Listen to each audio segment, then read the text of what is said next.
Imagine a mighty empire stretching across the Pacific Ocean, controlling lands from the frozen coasts of China to the tropical islands of Indonesia, an empire that seemed unstoppable in its hunger for power and resources. Picture admirals in crisp white uniforms standing on the decks of the largest warships the world had ever seen, believing their navy ruled the seas without challenge. Now imagine those same admirals watching helplessly as their empire slowly starved to death, not from bombs falling from the sky or armies marching across battlefields, but from silent steel sharks lurking beneath the dark waters, cutting off every lifeline that kept their nation breathing. This is the incredible true story of how American submarines brought the mighty Japanese empire to its knees during World War II, a story of courage and cunning, of desperation and determination, a tale so dramatic that even the Japanese admirals who lived through it could barely believe what was happening to their once invincible fleet. The silent war beneath the waves changed everything, and the shock waves from this underwater campaign would echo through history forever. To understand how Japanese admirals came to face their greatest nightmare, we must first journey back to understand why Japan needed so much from the ocean in the first place. Japan was a nation of islands, crowded with people but desperately poor in natural resources. The country had almost no oil bubbling up from its ground, no iron ore to forge into steel, no rubber for tires, and barely enough food to feed its growing population. Every drop of fuel that powered Japanese planes, every piece of metal that became a warship, every grain of rice that fed a soldier had to come from somewhere else. The Japanese leaders looked at their islands and saw a nation that could never become truly great unless it took what it needed from other lands. This hunger drove Japan to invade China, to sweep down into Southeast Asia, and to attack the American naval base at Pearl Harbor on that shocking December morning in 1941. The Japanese military planners knew they were gambling everything on a single desperate strategy. They would seize the oil fields of the Dutch East Indies, the rubber plantations of Malaya, the rice paddies of Burma and Indochina, and they would create a vast empire that stretched thousands of miles across the Pacific. Then they would use their powerful navy to protect the ships that would carry all these precious resources back to the home islands, keeping the war machine running and the people fed. The plan seemed brilliant at first, and for several months it worked better than anyone dared hope. Japanese forces conquered territory after territory with lightning speed. The British fortress of Singapore fell in what many called the greatest military disaster in British history. American forces in the Philippines fought bravely but were overwhelmed. Dutch colonial forces in Indonesia surrendered. French Indochina came under Japanese control. Within just 6 months of the Pearl Harbor attack, Japan controlled an empire larger than any Asian power had ever possessed. The admirals in Tokyo looked at their maps with satisfaction, seeing Japanese flags planted across millions of square miles. Oil flowed from the East Indies refineries, rubber came from captured plantations, rice-filled warehouses, and iron ore made the journey to Japanese steel mills. Merchant ships formed long convoys that steamed across the Pacific and through the narrow straits of Southeast Asia, bringing the riches of conquest back home. The Japanese Navy, with its massive battleships and powerful aircraft carriers, seemed more than capable of protecting these vital supply lines. American naval power in the Pacific had been crippled at Pearl Harbor, and the few remaining American ships were scattered and struggling just to survive. Everything appeared to be going according to plan, and the Japanese admirals allowed themselves to believe that their empire would stand strong for 1,000 years. But the Japanese Navy had made a terrible mistake, one that would eventually prove fatal to everything they were trying to protect. Despite controlling the world's third-largest navy, and despite understanding better than most nations how important merchant shipping was to their survival, the Japanese admirals had never truly prepared to defend their cargo vessels against submarine attack. This oversight seems almost impossible to believe when you consider that Japan itself had invested heavily in submarine warfare and understood its potential. Japanese submarines had achieved some notable successes early in the war, and Japanese naval officers certainly knew that submarines posed a serious threat to surface ships. Yet somehow, the leadership of the Imperial Japanese Navy convinced themselves that their merchant fleet would be safe, that the Americans would never be able to mount an effective submarine campaign, and that even if enemy submarines did appear, they could be easily hunted down and destroyed. This arrogance came partly from Japanese naval culture, which glorified the big gun battleship and the aircraft carrier, but looked down on submarines as somehow less honorable weapons. Japanese naval officers dreamed of decisive surface battles where fleets would clash in spectacular combat, not the sneaky underwater warfare where submarines hid beneath the waves and attacked defenseless merchant ships. The Japanese Navy also suffered from poor coordination between different branches and a rigid command structure that made it hard to adapt to changing circumstances. The admirals in charge of the battle fleet cared about sinking American warships and winning glorious victories. They had little interest in the boring work of protecting slow merchant vessels carrying oil and rice. Convoy escort duty was seen as unglamorous, and the Navy assigned its oldest destroyers and least experienced officers to this vital task. Japan began the war with almost no dedicated anti-submarine warfare training, inadequate sonar equipment, and not nearly enough escort vessels to protect the thousands of merchant ships that would need to make the journey between the conquered territories and the home islands. Even more critically, Japanese naval intelligence consistently underestimated American submarine capabilities. They knew that American submarines had performed poorly in the first year of the war, suffering from defective torpedoes and cautious commanders, but they failed to realize that the Americans were learning from their mistakes and rapidly improving. The Japanese assumed their own anti-submarine measures were adequate because they had studied British and German tactics from the Atlantic, but they never devoted the resources or attention needed to make those measures truly effective. This combination of cultural blindness, organizational dysfunction, and faulty intelligence created a situation where the entire Japanese empire rested on a foundation of merchant shipping that was almost completely unprotected against the one weapon that could destroy it most efficiently. On the other side of the Pacific, the United States Navy was recovering from the disaster at Pearl Harbor and preparing to strike back with the one weapon that had survived the Japanese attack almost untouched. American submarines had been stationed at Pearl Harbor and at bases in the Philippines and across the Pacific when the war began. And while some had been lost in the early fighting, most of the submarine force remained intact and ready for action. The American Submarine Service attracted some of the brightest and most aggressive officers in the Navy, men who were willing to take incredible risks, and who understood that they would have to fight alone deep in enemy waters, with no hope of rescue if something went wrong. These submarine commanders knew that their boats represented America's only way to strike directly at Japan in the dark, early months of the war when American surface ships were too weak to challenge Japanese control of the Pacific. The submarines could slip through enemy defenses, penetrate into the waters around the Japanese home islands, and attack the merchant shipping that kept the enemy empire alive. This was exactly the kind of mission that submarines were designed for, and the American submarine force was eager to prove what it could do. However, the early American submarine campaign was plagued with frustrating problems that made success almost impossible. The most serious issue was that American torpedoes simply did not work properly.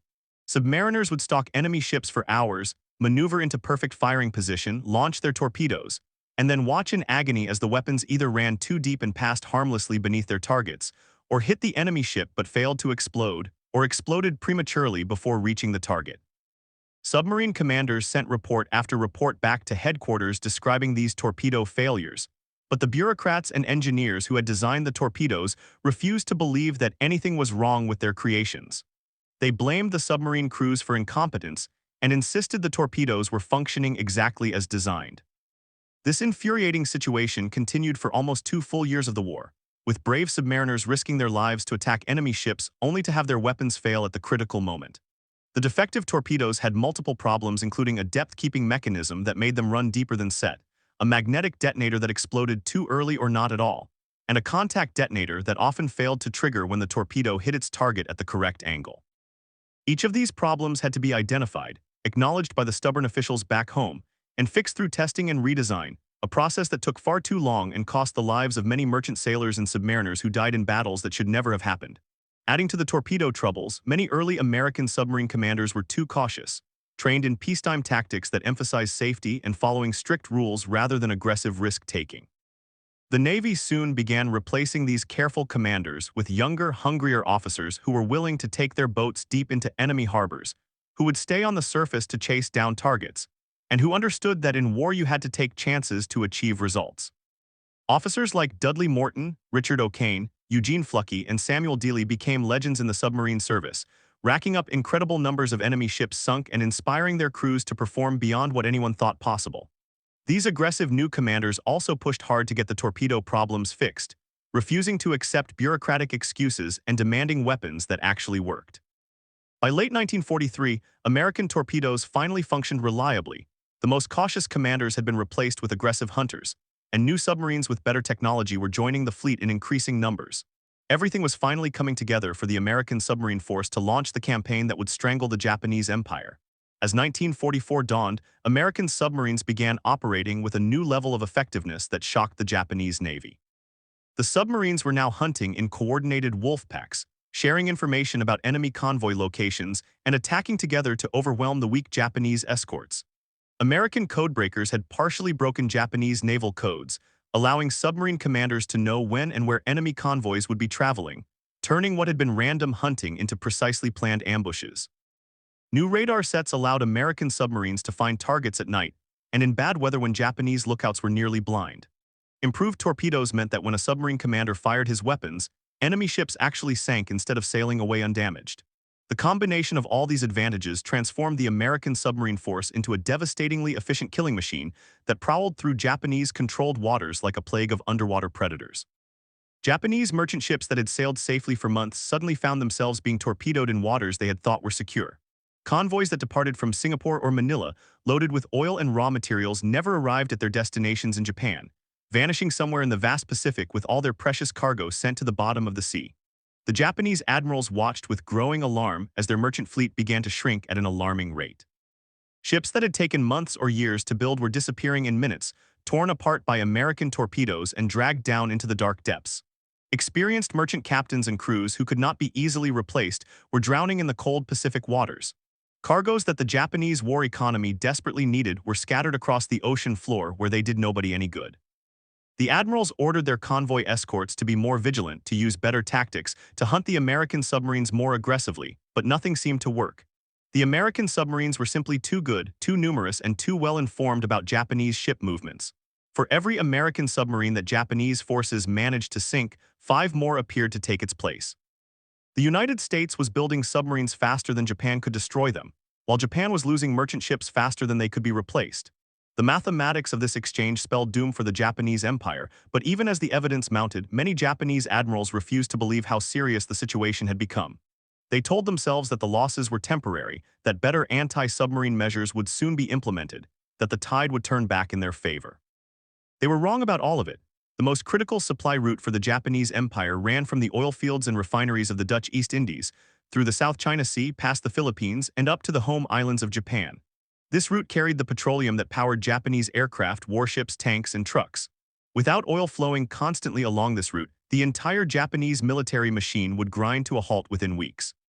American submarine commanders knew this perfectly well, and they concentrated their efforts on attacking tankers carrying oil more than any other type of target. A single tanker sunk meant thousands of barrels of fuel that would never reach Japan, fuel that could not be replaced because there was no oil in the Japanese home islands. Every successful torpedo attack on a tanker brought Japan one step closer to complete paralysis. The American submarines turned the waters between the East Indies and Japan into a graveyard for Japanese tankers, hunting them relentlessly and showing no mercy. Tanker after tanker went to the bottom, along with their irreplaceable cargoes and their crews.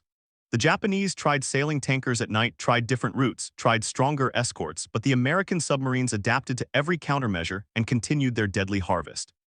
By mid-1944, the oil situation in Japan had become truly desperate.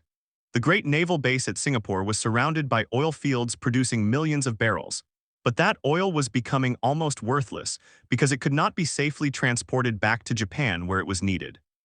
Japanese admirals made the agonizing decision to move major fleet units south to Singapore, where the fuel was located, rather than trying to bring the fuel north to where the fleet had traditionally been based. This solved the immediate problem of keeping the fleet fueled, but it also meant that Japanese warships were now positioned thousands of miles away from the waters they were supposed to be defending. The situation grew even worse when American submarines began targeting the tankers carrying refined aviation gasoline, a specialized fuel needed for aircraft that was even more critical than regular petroleum. Japanese aircraft carriers sat idle in harbor because there was no fuel for their planes. Japanese pilots could not get adequate training because fuel for practice flights was strictly rationed. The entire Japanese Air Force, once one of the most feared in the world, began to weaken and decline because the pilots flying the planes could not get enough fuel to maintain their skills or to fly combat missions at the tempo needed to resist American advances. The strangulation extended beyond just oil. American submarines also destroyed ships carrying iron ore, coal, bauxite for aluminum production, rubber, rice, and every other commodity that Japan needed to import. The Japanese home islands began to experience shortages of everything.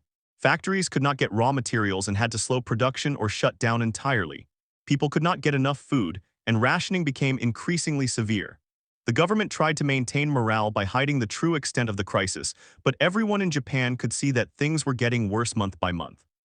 The shops had fewer goods available, the meals became smaller and less nutritious, the cities grew darker as electricity was rationed, and more young men were drafted to replace the casualties that the military was suffering on every front. The Japanese people had been told that their empire was vast and rich, that the conquered territories would provide everything needed for a long war. But the reality was that almost none of those resources were actually reaching Japan because American submarines were sending them to the bottom of the ocean. The empire that looked so impressive on a map was actually hollow, cut off from its own conquered territories by an underwater blockade that was slowly squeezing the life out of the nation. In the headquarters of the Imperial Japanese Navy in Tokyo, senior admirals gathered around tables covered with maps and charts that told a story of unfolding catastrophe. The statistics were undeniable even though they were almost too terrible to believe. In 1942, Japan had lost about 1 million tons of merchant shipping, losses that were painful but manageable. In 1943, the losses had climbed to nearly 2 million tons, a serious problem that made everyone nervous. But in 1944, the losses exploded to over 4 million tons of shipping sent to the bottom, far more than Japanese shipyards could possibly replace. The admirals looked at these numbers and realized with dawning horror that they were losing the war not because of battles lost or territory captured by the enemy, but because their merchant fleet was being systematically destroyed by American submarines. The empire was being starved to death, and there seemed to be almost nothing they could do to stop it. The admirals had spent their entire careers studying how to win great surface battles, how to use battleships and carriers and cruisers to defeat enemy fleets, but they had never truly prepared for this kind of warfare.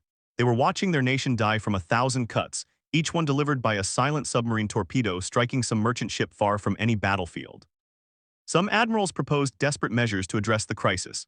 They wanted to pull destroyers away from the battle fleet to use as convoy escorts, but other admirals protested that this would weaken the fleet too much. They considered building large numbers of small escort vessels specifically designed for anti-submarine warfare. But Japan's shipyards were already working at maximum capacity trying to replace warships lost in battle and could not take on major new construction projects.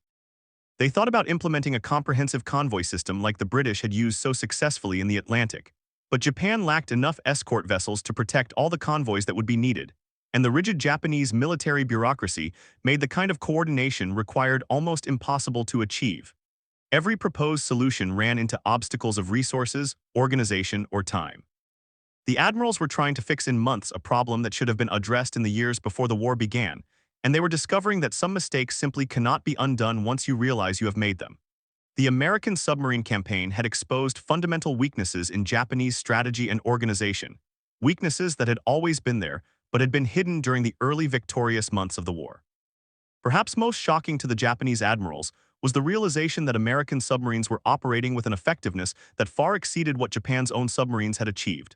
The Japanese Navy had invested heavily in submarine technology and had some excellent submarine designs, but Japanese submarines had been used primarily to attack enemy warships rather than merchant shipping, and they had never come close to the devastating success that American submarines were now demonstrating. Japanese submarines would spend weeks at sea and return with perhaps 1 or 2 enemy ships sunk, while American submarines were sinking 5, 10, or even 15 Japanese vessels in a single patrol. The Japanese had somehow managed to lose the underwater war despite having good submarines and experienced crews, lost it because their admirals had never fully committed to commerce raiding as a primary strategy, and had never developed the tactics, training, and organization needed to make submarine warfare truly effective.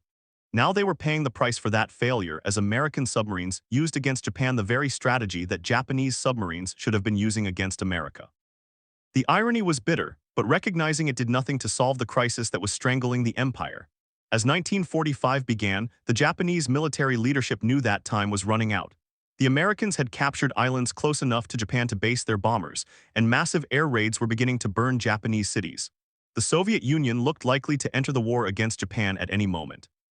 The once mighty Japanese Navy had been shattered in a series of catastrophic battles, and there was no realistic hope of defeating the American fleet in open combat. The only remaining strategy was to make the cost of invading Japan itself so high that the Americans would agree to a negotiated peace that left the Japanese government in power. But even this desperate last-ditch plan required resources that Japan no longer possessed, resources that could not reach the home islands because American submarines controlled the sea lanes. The Japanese tried to organize one last major convoy operation to bring oil from the East Indies, assembling every available tanker and giving them the strongest escort they could manage.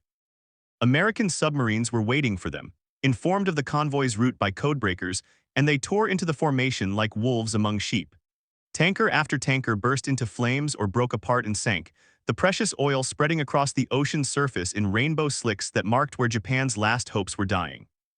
The Imperial Japanese Navy, which had begun the war as one of the most powerful naval forces on Earth, had been reduced to near impotence not primarily by battles against the American fleet, but by the slow starvation inflicted by American submarines. The great battleship Yamato, the largest and most powerful battleship ever built, sat motionless in harbor because there was barely enough fuel to move it. When the Navy finally decided to send Yamato on a suicide mission to attack American forces invading Okinawa, they could only scrape together enough fuel for a one-way trip, and even that fuel was stolen from reserves meant for other purposes.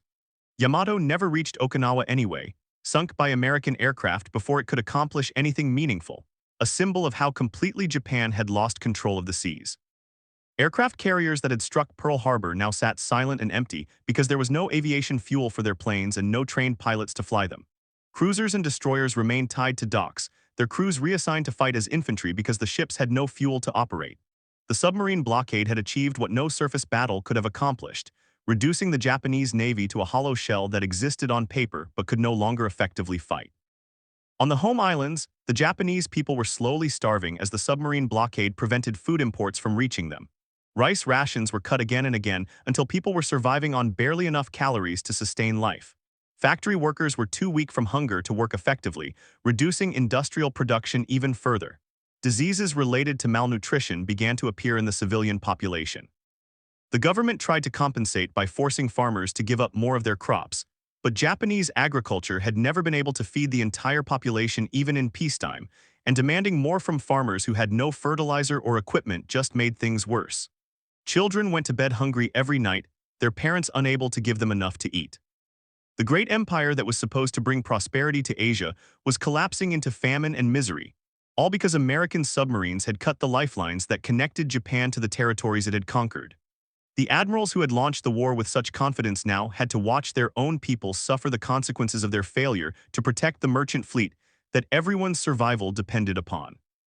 In their desperation, Japanese engineers and naval officers developed some innovative countermeasures to try to defeat the American submarines. But these efforts came far too late to change the outcome of the underwater war. They designed and built escort carriers specifically intended to provide air cover for convoys, giving the convoy escorts aerial spotting capability and the ability to attack submarines with aircraft. This was exactly the kind of weapon that could have made a real difference if it had been available in large numbers earlier in the war. But by the time these escort carriers entered service, Japan had already lost most of its merchant fleet and lacked the resources to build enough escort carriers to protect the remaining ships. Japanese scientists also developed more advanced sonar equipment and better depth charges, improving the ability of escort vessels to detect and destroy submarines. Again, these innovations arrived too late and in too small quantities to reverse the catastrophic losses that had already occurred. Some Japanese officers proposed creating underground oil storage facilities and dispersing industrial production to make the economy less dependent on constant shipping. But implementing such massive infrastructure changes while fighting a losing war proved impossible. The Japanese even experimented with using submarines to transport critical supplies, reasoning that submarines could evade the American blockade that was destroying surface shipping.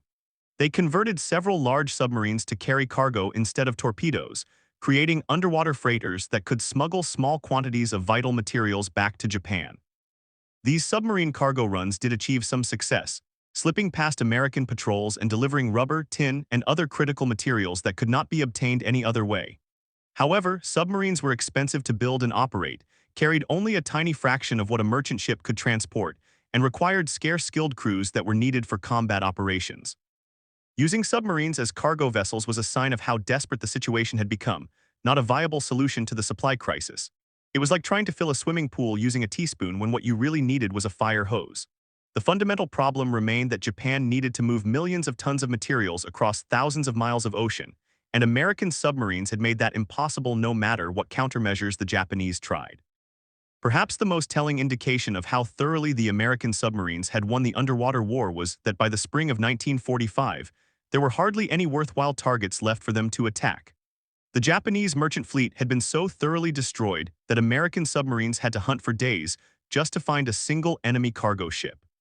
The once busy sea lanes between Japan and its conquered territories were nearly empty, silent, except for the occasional heavily escorted convoy that crept along trying to avoid detection.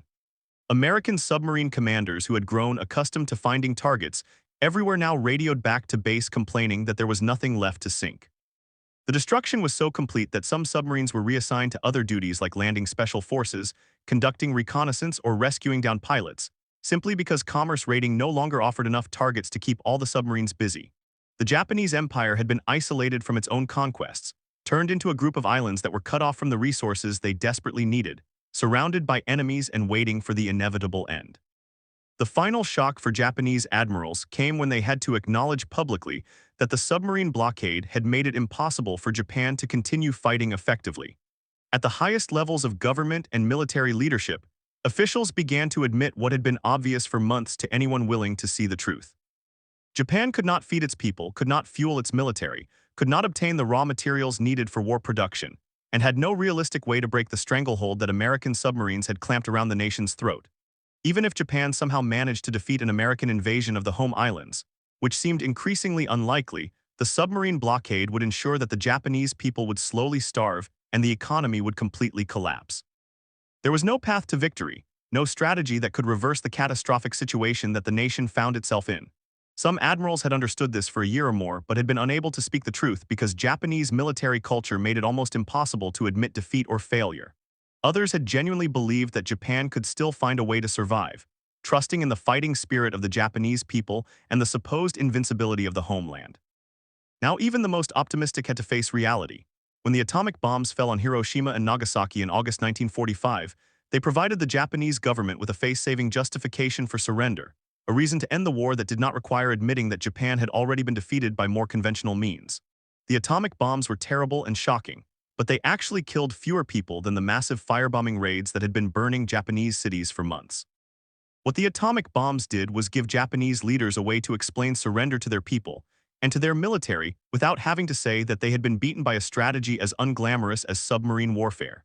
The government could tell the population that they were surrendering because the enemy possessed a terrible new weapon of unimaginable power, not because American submarines had successfully starved the empire into submission. The truth was that the submarine blockade had already made Japan's defeat inevitable before the first atomic bomb fell. The submarines had cut Japan off from its empire, destroyed its economy, starved its people, and eliminated any possibility that the nation could continue fighting effectively. The admirals who had started the war with such confidence in their navy's ability to protect Japanese shipping had lived to see that confidence revealed as a catastrophic miscalculation that doomed everything they fought for. After the war ended and historians began examining what had actually happened, the true scope of the American submarine campaign's success became clear and shocked even those who had lived through it. American submarines, which never numbered more than about 200 boats in the Pacific at any one time, had sunk approximately 60% of all Japanese merchant shipping lost during the war. They had destroyed over 1,200 Japanese merchant vessels totaling more than 5 million tons of shipping, along with hundreds of Japanese warships including aircraft carriers, cruisers, and destroyers. This incredible achievement had been accomplished by a force that represented only about 2% of the total United States Navy personnel. No other branch of the American military had achieved such a lopsided return on investment. The submarines had also suffered terribly for their success, with 52 American submarines lost during the war and more than 3,600 submariners killed, giving the submarine service the highest casualty rate of any American military branch in World War II. But those casualties had purchased a victory that was absolutely decisive to the outcome of the Pacific War. The Japanese admirals who survived the war had to reckon with how completely they had misunderstood the threat that submarines posed to their empire. In their post-war writings and interviews, many of them acknowledged that failing to protect merchant shipping had been one of Japan's greatest strategic mistakes. They admitted that they had prioritized offensive operations and glamorous surface battles over the unglamorous defensive work of convoy escort and anti-submarine warfare. They recognized that this choice had been influenced by cultural biases within the Japanese Navy that valued attack over defense and looked down on commerce protection as beneath the dignity of a great fighting fleet. Some admirals argued that Japan had never had enough resources to both fight offensive operations and properly protect merchant shipping, so they had been forced to choose, and they had chosen wrong. Others insisted that even if Japan had devoted more resources to protecting convoys, the Americans would have simply committed more submarines, and the outcome would have been the same. These debates continued for decades after the war, with Japanese naval officers trying to understand how their navy had failed so catastrophically at the one mission that mattered most to national survival. The American submarine campaign against Japan became a textbook example of successful commerce raiding that naval strategists studied for generations afterward. It demonstrated that in modern warfare, destroying an enemy's economy and supply lines could be just as important as winning battles against their military forces. It showed that relatively small numbers of highly capable weapons platforms, operated by well-trained crews and supported by good intelligence, could achieve strategic effects far beyond their size. It proved that nations dependent on maritime trade were extremely vulnerable to submarine attack and needed to invest heavily in anti-submarine warfare capabilities if they wanted to survive a major conflict. These lessons influenced naval thinking throughout the Cold War and continue to shape how nations think about sea power and maritime security today. The shock that Japanese admirals experienced when they realized American submarines were strangling their empire echoed through the decades, as a warning about the dangers of underestimating unglamorous but critical aspects of naval warfare. Behind the statistics of ships sunk and tons of cargo lost were hundreds of thousands of human beings whose lives were destroyed by the submarine war, people who deserve to be remembered even though their stories are less dramatic than tales of great battles. Japanese merchant sailors died by the thousands when American torpedoes ripped apart their ships, many of them drowning in the dark ocean, others killed instantly by explosions, some few surviving for days in lifeboats before succumbing to thirst and exposure. These merchant sailors were often older men, family men with wives and children waiting at home, men who had joined the merchant service because they thought it would be safer than the military.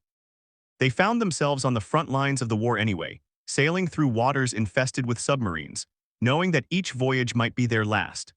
The Japanese government did little to protect these men or to rescue survivors when ships were sunk, treating merchant sailors as expendable even though they were performing a service absolutely vital to the war effort. Families back home often never learned what happened to their loved ones, receiving only a brief notification that the sailor's ship had been lost, and he was presumed dead. The American submariners who carried out this campaign also paid a heavy price for their victories. Life aboard a submarine was incredibly dangerous and uncomfortable even when the enemy was not shooting at you. The boats were cramped, hot and humid, smelling of diesel fuel, unwashed bodies, and the various chemicals used to purify the air. Submariners lived for weeks at a time in these conditions, always aware that they were surrounded by millions of tons of water pressure that would crush them instantly if the hull failed. They faced Japanese depth charges that could shake their boat like a toy and spring leaks that would flood compartments with seawater. They endured mechanical failures, fires, poisonous gas leaks, and all the other dangers inherent in operating complex machinery in an extremely hostile environment. And they knew that if their submarine sank, there would be no rescue, no survival, just a slow death in the dark as the air ran out or a quick death if the hull collapsed from pressure. More than 3,000 American submariners made that final dive and never surfaced again, young men who volunteered for the most dangerous duty in the Navy and paid with their lives for the victories they won. The Japanese civilian population also suffered terribly from the submarine blockade, though most of them never understood exactly why food became so scarce and conditions so harsh. Children went to bed hungry night after night, their growth stunted by malnutrition, their education disrupted as schools closed and resources disappeared. Women struggled to feed their families on ever smaller rations, watching helplessly as their children grew thin and weak.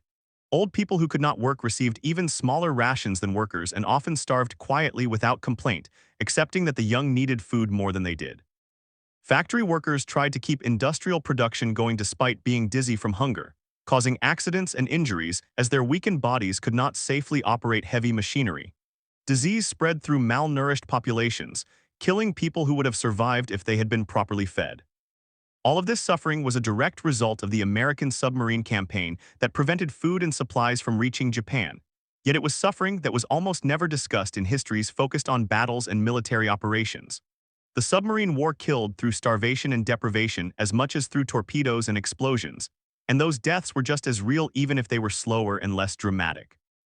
Looking back with the clarity that comes from historical distance, it seems almost incredible that Japanese military leaders could have been so blind to the threat that submarines posed to their empire.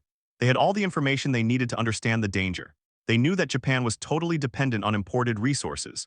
They knew that those resources had to be transported by sea across thousands of miles of ocean. They knew that submarines were effective weapons against merchant shipping. They had studied World War I and seen how German U-boats had nearly starved Britain into surrender by sinking merchant vessels in the Atlantic. They had all the pieces of the puzzle laid out in front of them, yet they somehow failed to put those pieces together and recognized that protecting merchant shipping had to be their highest priority. This failure of strategic thinking was not the result of stupidity or ignorance among Japanese admirals. Many of them were intelligent, well-educated officers who understood naval warfare at a technical level. The failure came from cultural factors, organizational problems, and cognitive biases that prevented them from seeing what should have been obvious. Japanese naval culture placed enormous emphasis on the offensive spirit, on attacking the enemy and seeking decisive battle. Defense was seen as passive and unworthy of serious warriors. This cultural bias meant that even when admirals understood intellectually that they needed to protect their merchant fleet, they could not bring themselves to devote their best ships, best officers, and best resources to what they saw as defensive and unglamorous convoy escort duty. They wanted to use those assets to attack the enemy instead, to win glorious victories that would be celebrated in the history books. The idea of spending the war shepherding slow merchant ships across boring ocean routes held no appeal for officers who had been raised on stories of heroic naval battles. This cultural blindness was reinforced by organizational factors within the Japanese military. The Navy and Army barely cooperated with each other, often working at cross purposes and refusing to share resources or information. Even within the Navy, different departments and commands competed with each other rather than working together efficiently. Creating an effective convoy system required close coordination between many different organizations, exactly the kind of cooperation that the Japanese military structure made almost impossible. Cognitive biases also played a role in the Japanese failure to counter the submarine threat effectively. Early in the war, when American submarines were having problems with defective torpedoes and cautious commanders, Japanese admirals observed this poor performance and convinced themselves that American submarines would never be a serious threat. Once they had formed this conclusion, they tended to ignore or discount evidence that contradicted it, a classic example of confirmation bias. When American submarine effectiveness dramatically improved in late 1943 and 1944, Japanese intelligence analysts were slow to recognize the change and even slower to convince senior admirals that the threat level had increased. The admirals did not want to believe that they had made a terrible mistake by neglecting anti-submarine warfare, so they found reasons to dismiss bad news and convince themselves that the situation was not as serious as it appeared. By the time they finally accepted the truth, it was far too late to implement effective countermeasures. The American submarines had already destroyed so much of the merchant fleet that no amount of belated effort could undo the damage. One of the strange ironies of the American submarine campaign against Japan is that despite achieving one of the most decisive victories in naval history, the submariners who accomplished this feat received relatively little public recognition or glory. When Americans thought about World War II in the Pacific, they remembered dramatic events like Pearl Harbor, the Doolittle raid on Tokyo, the Battle of Midway, the Marine Corps island hopping campaign, and the atomic bombs that ended the war. They did not think much about submarines quietly sinking merchant ships thousands of miles from home, even though that unglamorous campaign had done more to defeat Japan than many of the more celebrated battles. Part of the reason for this lack of recognition was that submarine operations were highly classified during the war and for years afterward. The Navy did not want America's enemies to know details about submarine capabilities, tactics, or the intelligence advantages that had made the campaign so successful. So the stories of the submarine war remained largely untold, while other aspects of the conflict were celebrated in movies, books, and memorials. Another reason the submariners received less recognition was that their victories were less visually dramatic and harder for the public to understand than surface battles. A carrier battle like Midway involved hundreds of aircraft, massive explosions, ships sinking in flames, thousands of men fighting desperately, all happening in a compressed period of time that could be narrated as an exciting story. A submarine patrol involved weeks of boring waiting punctuated by brief moments of intense action, targets that were usually defenseless merchant ships rather than enemy warships, victories measured in tons of cargo sent to the bottom rather than enemy forces destroyed in combat. The public could understand and celebrate a great fleet battle much more easily than they could appreciate the slow strangulation of the Japanese economy achieved by persistent submarine attacks on unglamorous targets. The submariners themselves often contributed to this lack of recognition by being a tight-knit, insular community that did not seek publicity and preferred to keep their accomplishments within the submarine service, rather than broadcasting them to the world. Yet the men who served on American submarines in the Pacific deserve to be recognized as some of the greatest naval warriors in history. They volunteered for duty aboard vessels that had the highest loss rate in the United States Navy. They spent months at a time living in incredibly harsh conditions, breathing air that was barely adequate, eating food that was rarely fresh, living in spaces so cramped that men had to share bunks in rotation because there was not enough room for everyone to have their own. They faced an enemy that was trying to kill them with depth charges, gunfire, ramming, and any other method available. They operated in waters that were thousands of miles from any friendly port, knowing that if something went wrong there would be no rescue. They did all of this while carrying out one of the most effective military campaigns in history, a campaign that strangled the Japanese Empire and made its defeat inevitable. The fact that their victories were quieter and less celebrated than other achievements does not make those victories any less important or the men who won them any less heroic. The American submarine campaign against Japan taught lessons that naval strategists and military planners studied intensely in the decades after World War II, lessons that shaped how nations prepared for potential conflicts and how they thought about maritime power. The most fundamental lesson was that in modern industrialized warfare, economic targets can be just as important as military targets, and sometimes even more important. Destroying an enemy's ability to wage war by cutting off their access to resources and strangling their economy can achieve victory just as surely as defeating their armies in battle. This insight influenced American and Soviet planning during the Cold War, with both sides recognizing that in any major conflict, submarines would immediately go after the enemy's maritime trade and try to replicate what American submarines had done to Japan. Nations that depended heavily on imports, like Britain and Japan, invested enormous resources in anti-submarine warfare capabilities to ensure they could protect their shipping in wartime. The submarine campaign also demonstrated the critical importance of intelligence and code breaking in modern warfare. American submarines had been far more effective than they otherwise would have been because codebreakers could tell them where Japanese convoys would be sailing, allowing the submarines to set up ambushes rather than searching blindly across vast ocean areas. This advantage had multiplied the effectiveness of every submarine patrol and had made it much harder for the Japanese to protect their shipping even when they tried to implement better security measures. After the war, every major nation invested heavily in signals intelligence and code-breaking capabilities, recognizing that information superiority could be as important as superior weapons.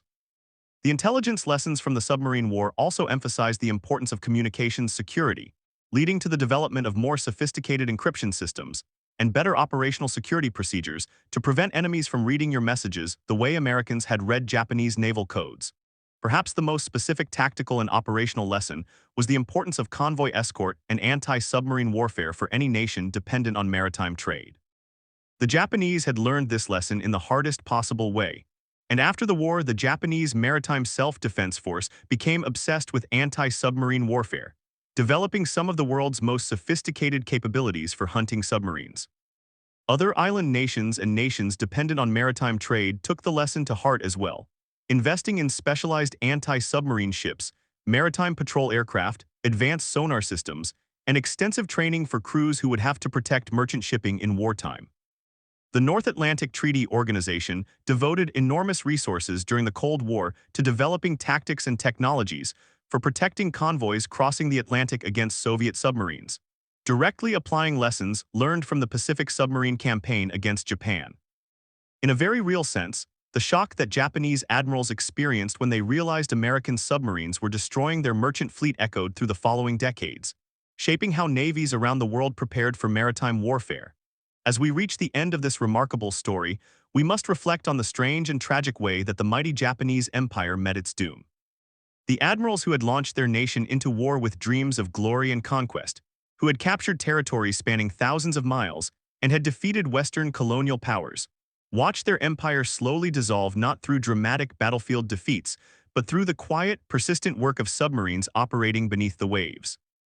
There was something almost eerie about how the end came, ships disappearing silently into the depths, resources failing to arrive at their destinations, the machinery of the empire gradually grinding to a halt as fuel and food and raw materials ran out. The Japanese people endured increasing hardship, never quite understanding why their mighty empire seemed unable to feed them or provide the basic necessities of life. The merchant sailors died far from home, their ships torn apart by torpedoes launched from submarines they never saw. The American submariners hunted through dark waters, sinking target after target, accumulating victories that slowly strangled an entire nation even though each individual attack seemed small and insignificant in the vast scope of the war. The shock that Japanese admirals experienced was not the shock of a single catastrophic defeat, like the loss of 4 carriers at Midway, but rather the slow dawning realization that they had made a fundamental strategic error that could not be corrected. They had built a powerful navy focused on winning glorious surface battles, but they had neglected to protect the lifelines that their empire depended upon for survival.